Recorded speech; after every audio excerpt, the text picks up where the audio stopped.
A phone? I was 10 years old when I got my first phone. I was either 7 or 8. 5. 14 years old. Then I thought that it was a good age, but now I probably should have waited a couple years. I interacted with a lot of strangers. My mom doesn't want me to go through that where I have to feel like, oh, I'm not pretty enough. If you don't have any form of social media, you get left out of a lot of things. I get distracted to watch YouTube videos, not pay attention to anything that I need to. It's so addicting for kids. Would you guys say that you are addicted to your phones? Yes, I can't do anything without it. We're on our way into Wolfson Children's Hospital to ask this question that parents really want to know. How old should your kid be before you give them a smartphone?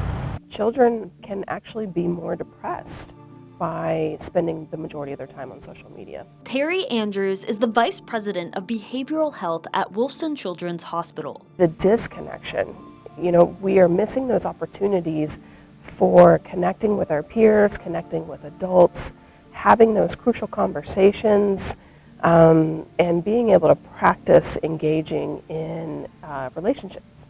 Andrews says, and studies show, the way our brains respond to social media is similar to the way addictions are formed. And kids are especially susceptible. The chief science officer at the American Psychological Association says most teens have at least one symptom of clinical dependency on social media. When you are scrolling, it's very similar to gambling, where there's intermittent reinforcement.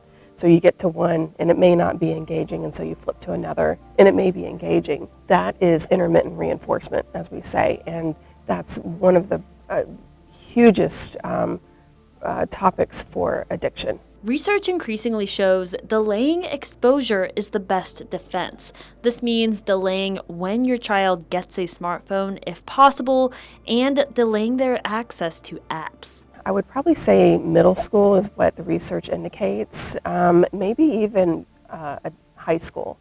But what you face is everyone has a smartphone. The pressure to be able to give your child a smartphone, those are tough. But with that, having crucial conversations about when to use social media, when to disengage, those are all important topics to be able to cover. Andrew suggests downloading the social media agreement. It's part of the On Our Sleeves movement with Wolfson Children's Hospital, and you can find this on our web story on firstcoastnews.com.